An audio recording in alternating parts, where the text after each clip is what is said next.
10월 6일 월요일. 밥상머리의 회복. 오늘날 우리 사회가 안고 있는 큰 과제 중 하나는 세대 간의 간극입니다. 그 이유 중 하나는 너무나 빠른 사회적 변화에 있습니다. 일제강점기와 전쟁, 산업화와 민주화, 그리고 IT혁명과 글로벌화까지 한 세대가 감당하기에도 벅찰 만큼의 변화를 우리 사회는 불과 몇십 년 만에 모두 겪었습니다. 60대 이상 세대가 공통적으로 기억하는 경험 중 하나가 있습니다. 바로 밥상머리 교육입니다. 과거에는 온 가족이 둘러앉아 식사하며 어른들은 삶의 지혜와 경험을 이야기했습니다. 그 자리는 단순한 식사가 아니라 조부모와 부모가 다음 세대를 이끌어가는 중요한 교육의 장이었습니다. 자녀들은 어른의 이야기를 들으며 삶의 길을 배웠습니다.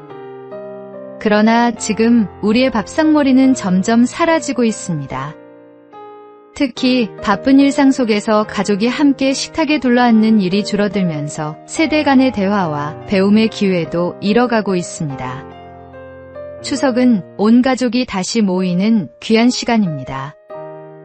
이 명절의 밥상머리는 더 이상 한 세대가 다른 세대를 가르치기만 하는 자리가 아니라 서로 배우고 존중하는 자리가 되어야 합니다.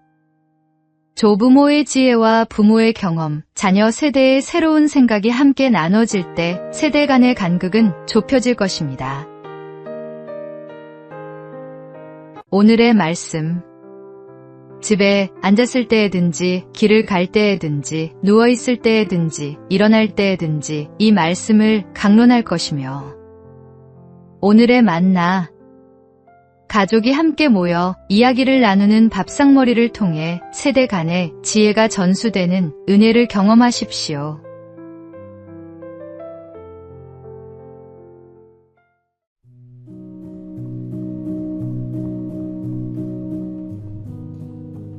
(10월 7일) 화요일. 믿음과 실천의 조화.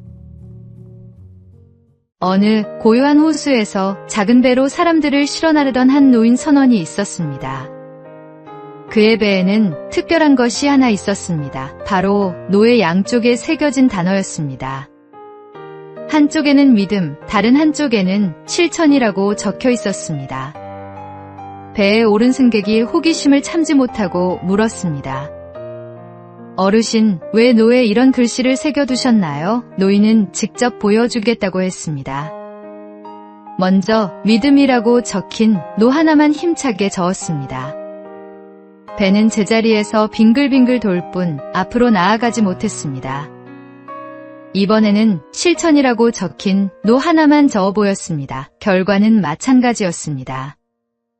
그제야 노인은 두 개의 노를 함께 저었습니다. 그러자 배는 물살을 가르며 호수 위를 힘차게 전진했습니다. 기독교인의 삶도 이와 같습니다. 오직 믿음과 실천이 함께할 때 우리는 하나님이 주신 목적지를 향해 나아갈 수 있습니다. 믿음은 우리의 마음을 주님께 붙드는 힘이고, 실천은 그 믿음을 세상 속에서 드러내는 행위입니다.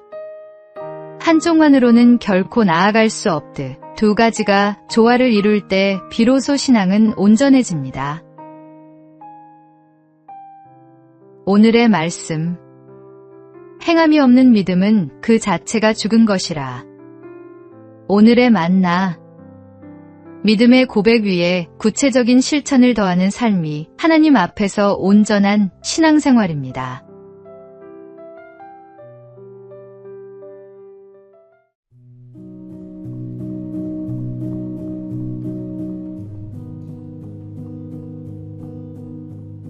(10월 8일) 수요일. 샘파이어의 메시지. 샘파이어라는 식물이 있습니다. 이 식물은 바닷가 절벽에서만 자랍니다. 바닷물 가까이 있지만 파도가 직접 덮칠 수 있는 곳에서는 결코 자라지 않습니다. 바람이 거세게 불어 바닷물이 튀기는 곳은 견디지만 바다에 잠기는 곳에서는 살지 못하는 것입니다. 어느 날 배가 난파되어 해안가로 밀려온 선원들이 있었습니다. 거친 파도에 휩쓸릴까 두려워 절벽을 힘겹게 기어오르던 중 한 선원이 바위 틈에서 자라는 샘파이어를 발견했습니다. 그는 환성을 지르며 외쳤습니다. 우리는 살았다. 샘파이어가 있다는 것은 이곳이 파도에 완전히 잠기지 않는 안전한 지대라는 뜻이었기 때문입니다. 그 식물 하나가 그들에게 안도의 표시, 생명의 표지가 된 것입니다. 우리의 신앙도 이와 같습니다. 삶의 파도가 몰려와 때로는 우리를 흔들고 위협하지만 예수 그리스도 안에 있는 자는 결코 덮이지 않습니다. 세상은 우리를 삼키려 하지만 주님의 품은 안전한 피난처입니다. 그 품 안에서 우리는 다시 일어설 용기를 얻고 끝내 생명의 길을 걸어가게 됩니다. 오늘의 말씀. 여호와는 나의 목자시니 내게 부족함이 없으리로다. 오늘의 만나. 삶의 폭풍 속에서도 그리스도 안에 머무르는 자는 절대로 침몰하지 않는다는 확신을 가지십시오.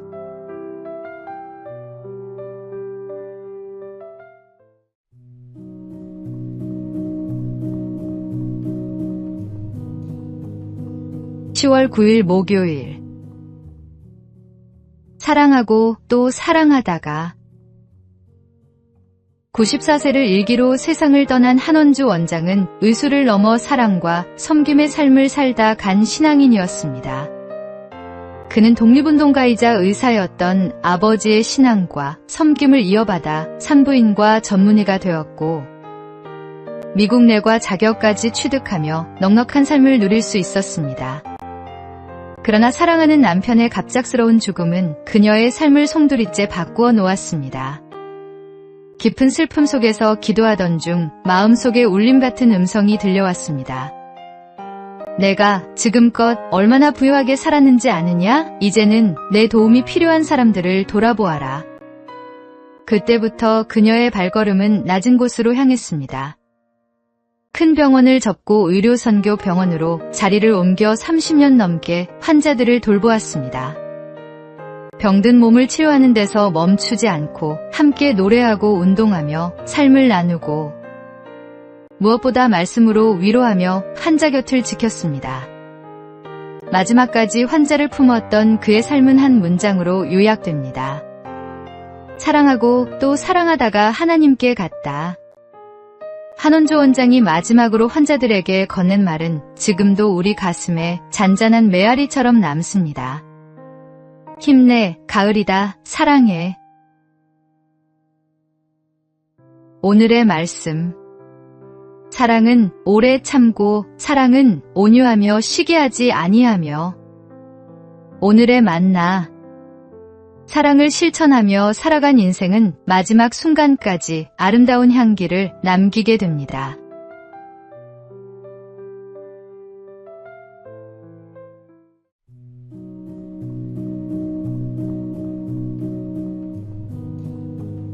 (10월 10일) 금요일. 끝까지 최선을 다하는 삶.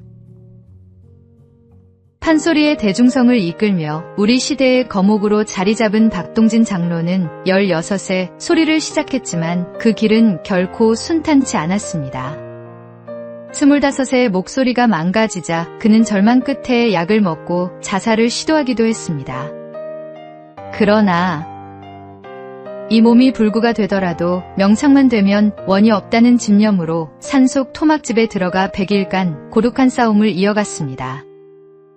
하루 2~3시간만 자고 나머지는 온몸을 던져 소리에 매달렸습니다. 목이 쉬고 몸이 부어 죽음에 이를 지경이었지만 그의 마음속에는 끝내 소리꾼으로 서고자 하는 불꽃이 타오르고 있었습니다. 그 치열한 집념 끝에 그는 마침내 명창이 되었고 인간문화재로 지정되는 영예를 얻었습니다. 노년에도 그는 복음을 담은 판소리, 예수전을 공연하며 새로운 도전을 이어갔습니다. 85세의 고령에 감기까지 겹쳐 공연은 끝내 중단되었지만 퇴장하는 그의 뒷모습을 향해 관중들은 우레와 같은 박수를 보냈습니다. 이유는 단 하나였습니다. 그가 끝까지 최선을 다했기 때문입니다. 오늘의 말씀. 나는 선한 싸움을 싸우고 나의 달려갈 길을 마치고 믿음을 지켰으니. 오늘의 만나. 결과보다 과정에서 최선을 다하는 삶이 하나님과 사람 앞에서 진정한 박수를 받는 인생입니다.